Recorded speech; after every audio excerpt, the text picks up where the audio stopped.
Argentina దేశంలో చాలా సంవత్సరాల క్రితం కొన్ని వరదలు వచ్చాయి. ఆ వరదలు ఎంత భయంకరమైందంటే వాటిని ఫ్లాష్ ఫ్లడ్ అంటారు. ఏ విధమైన హెచ్చరికలు ఉండో, వస్తుందన్న ఎక్స్పెక్టేషన్ కూడా ఉండదు. సడన్గా ఫ్లడ్ వచ్చేస్తుంది. ఎక్కడో వర్షాలు కురిసి ఆ ప్రాంతాలకు వరద వచ్చేస్తుంది. దాన్ని ఫ్లాష్ ఫ్లడ్స్ అంటారు. అలాంటి ఫ్లడ్స్ ఒక ప్రాంతం మీదకి వచ్చేసరికి చాలామంది కొట్టుకుపోయారు, చాలామంది తమ ప్రాణాలు కోల్పోయారు. అయితే ఆ సందర్భంలో ఒక తల్లి తన చంటి బిడ్డ, ఇంకా పాలు విడవని చంటి బిడ్డ అనమాట, ఆ చంటి బిడ్డ తను ఆ వరదల్లో చిక్కుపోయారు.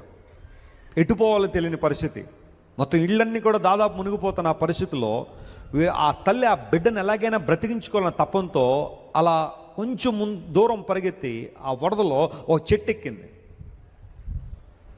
ఆ చెట్టు కొమ్మ పట్టుకుందామే, కింద నుండి ప్రవాహం వెళ్ళిపోతుంది. యూ కెన్ ఇమాజిన్, ఒక తల్లి ఒక చెట్టు ఒక చేత్తో కొమ్మ పట్టుకుని క్రింద ప్రవాహం వెళ్తుంటే మరొక చేత్తో బిడ్డను పట్టుకుంది. ఎంతసేపు ఉండగలరు చెప్పండి? ఏదైనా పట్టుకుని ఎంతసేపు ఉండగలరు? చేతులైతే ఆరాధన చేయండి అనగానే ఒక నిమిషానికి మొత్తం అన్నీ కూడా గ్రాఫ్ ఇలా పడిపోతూ ఉంటుంది.